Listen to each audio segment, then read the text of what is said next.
Bismillahirrahmanirrahim. Pada kesempatan kali ini kita bertemu kembali pada ngaji hadis atau kuliah hadis. Dan pada kesempatan kali ini juga saya akan membahas tentang bab yang cukup diperhatikan atau dibutuhkan oleh banyak orang.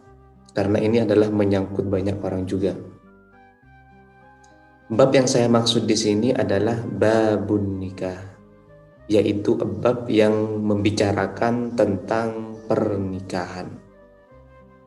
Sebelum kita melangkah kepada hadis yang akan saya bahas pada kesempatan kali ini, saya akan menjelaskan kenapa penting kita nikah. Tentunya kenapa juga kita penting mempelajari ilmu tentang nikah, atau yang disebut di sini adalah babun nikah. Yang pertama, alasannya nikah itu adalah ibadah. Kenapa saya sebut ibadah? Karena Nabi Muhammad SAW yang jelas-jelas Nabi, beliau masih melakukan pernikahan dengan Khadijah, Aisyah dan istri-istri beliau yang lain. Makanya kemudian beliau menyebutkan an-nikahu sunnati. Jadi nikah itu adalah sunnahku. Nikah menjadi sesuatu yang bernilai ibadah. Siapapun yang melakukan pernikahan maka secara tidak langsung ia mendapatkan pahala. Yang kedua, pernikahan adalah cara terbaik untuk menghindari perzinahan. Karena perbuatan yang dilakukan dalam pernikahan dan juga di luar pernikahan sejujurnya sama aja. Akan tetapi yang membedakan di sini adalah ya pernikahannya atau akadnya yang mengesahkan melakukan hubungan seksual dan juga hubungan zina yang lain, misalkan pegangan atau bersenang-senang dan lain sebagainya, menjadi halal ketika melakukan sebuah akad yang disebut dengan akad nikah.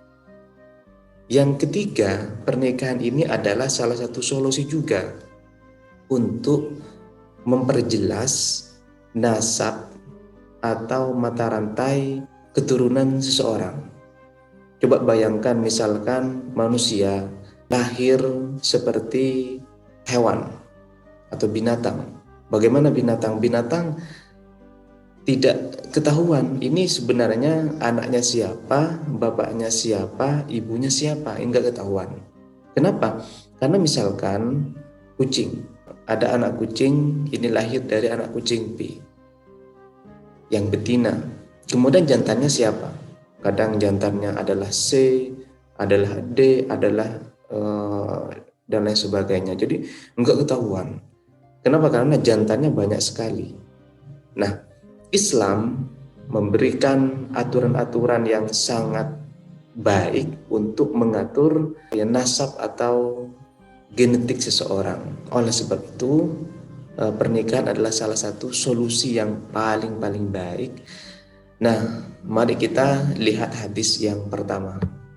Kitabun nikahi adalah kitab yang menjelaskan tentang nikah.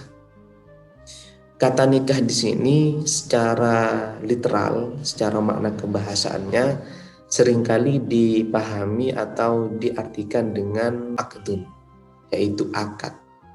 Akan tetapi juga ada yang menyebutkan atau mengartikan dengan ad-dhamm, yaitu mengumpulkan atau berkumpul. Saya bahas satu persatu kenapa nikah disebut dengan akad. Karena nikah di sini adalah akad yang mengikat antara dua pasangan suami dan istri atau laki-laki dan perempuan sehingga menjadi pasangan yang sah.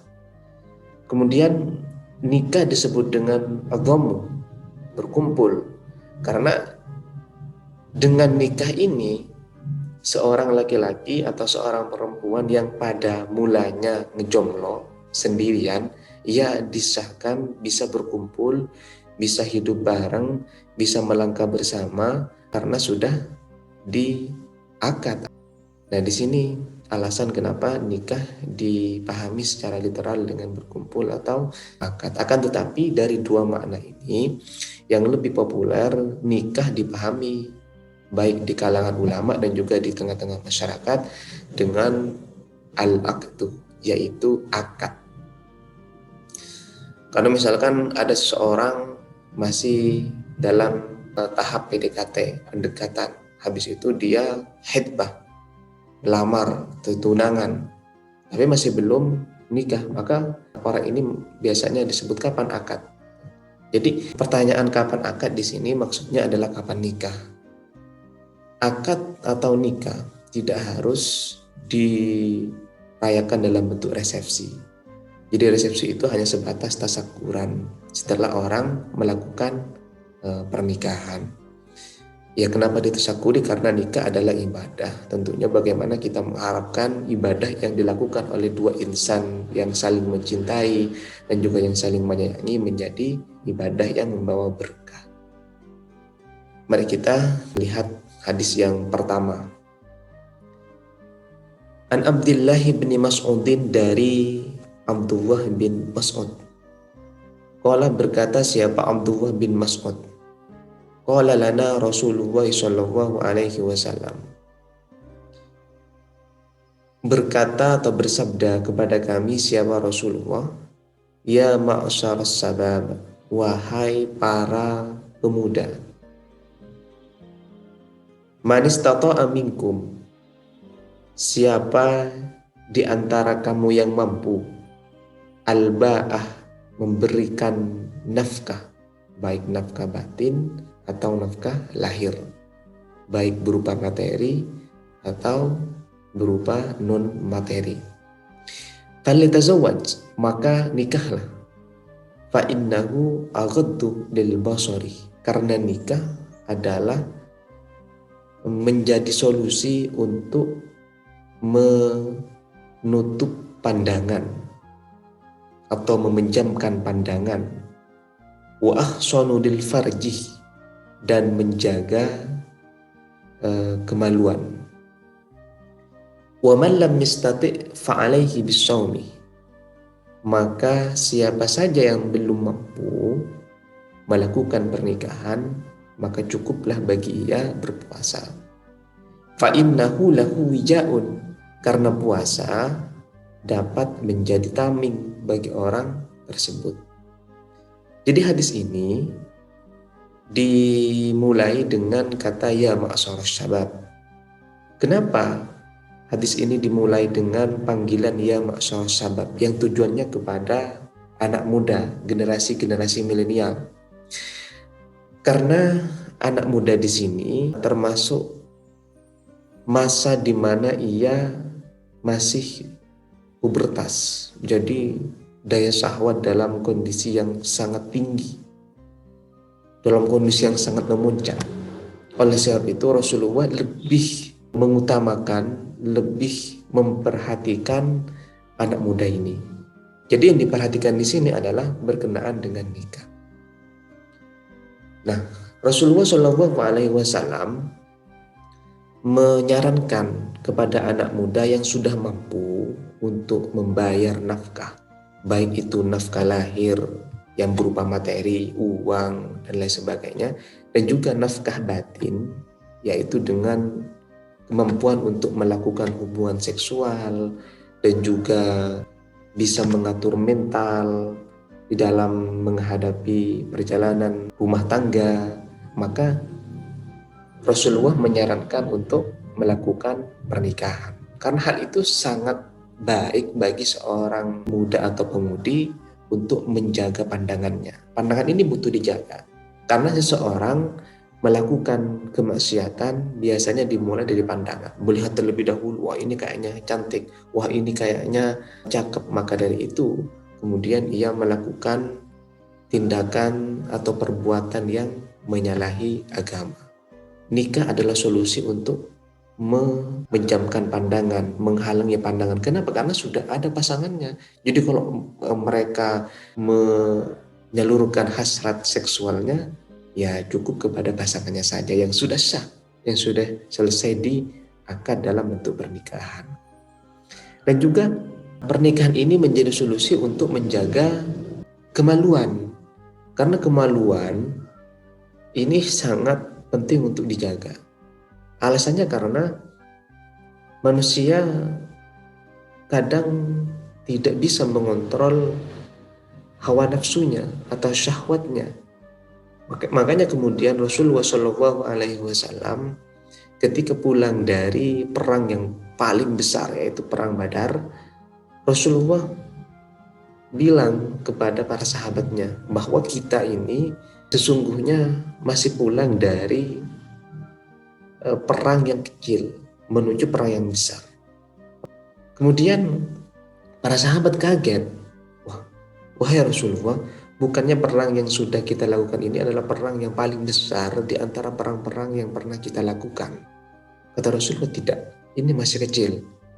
Loh kenapa? Kata para sahabat, karena kata Rasulullah, masih ada perang yang lebih besar, yaitu memerangi hawa nafsu. Hawa nafsu ini adalah sesuatu yang dapat membawa kita kepada hal-hal yang tidak diperbolehkan dalam agama, atau hal-hal yang batil, hal-hal yang mungkar. Maka dari itulah nikah ini bisa menjadi tameng atau bisa menjadi solusi untuk mengekang hawa nafsu. Nah,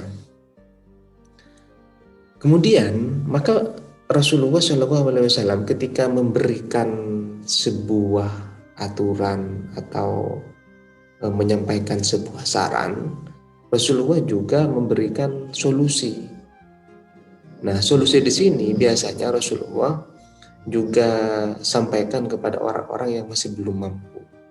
Maka bagaimana misalkan ada orang yang belum mampu melakukan pernikahan karena ia masih belum mampu secara mental, terus kemudian belum mampu secara materi.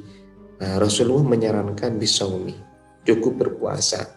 Jadi berpuasa ini dapat menjadi tameng, dapat menjadi pencegah bagi seseorang melakukan sesuatu yang dilarang oleh agama, misalkan zina, terus kemudian pacaran yang tidak disahkan, dan juga perbuatan-perbuatan zina yang lain.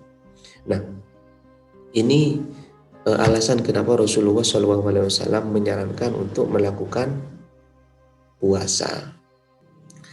Jadi saran yang disampaikan oleh Rasulullah untuk melakukan akad pernikahan dengan tujuan menghindari zina dan juga menjaga pandangan adalah solusi yang paling baik. Apalagi nikah ini sesungguhnya tidak rumit-rumit amat. Jadi nikah itu hanya butuh kesiapan saja. Ya, ini kesiapan mental dan juga kesiapan materi. Yang ini disebut dengan al-ba'ah. Enggak lebih daripada itu. Jadi hanya butuh kesiapan saja. Siapapun yang di antara kita yang sudah mampu, ya nikah. Apalagi nikah adalah menyenangkan. Kenapa saya sebut menyenangkan? Karena orang yang nikah hidup berdampingan dengan pasangannya yang saling mencintai.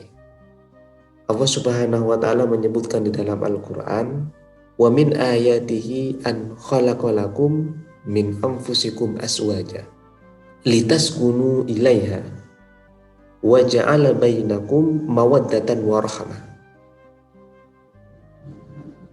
Jadi termasuk dari tanda-tanda kebesaran Allah, ia menciptakan pasangan-pasangan bagimu dari jenismu sendiri.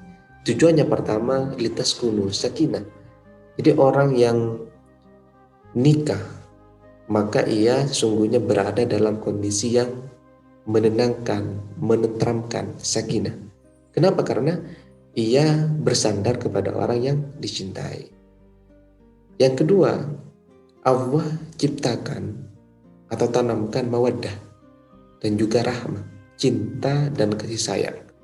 Jadi seseorang yang sudah tenang hidupnya, tentram, apalagi ia disupport oleh cinta dan juga kasih sayang istri, maka seseorang tersebut, suami ini akan dapat melakukan sesuatu dengan fokus dan tentunya ia akan mudah menggapai impian-impiannya. Dan juga ada yang menyebutkan bahwa nikah bagaikan seseorang yang melakukan sesuatu dan ia lakukan bersama atau berdua. Kalau seseorang ini melakukannya sendiri, ini kan berat. Misalkan kita membawa benda yang beratnya 5 kilo. Kalau kita bawa sendiri ini berat. Akan tetapi ketika kita bawa bersama, apalagi dibawa dalam keadaan cinta, misalkan dalam keadaan senang, maka berat sesuatu itu akan menjadi ringan. Kenapa? Karena sudah dibawa berdua. Nah, itu alasan kenapa nikah menjadi penting, nikah menjadi menyenangkan.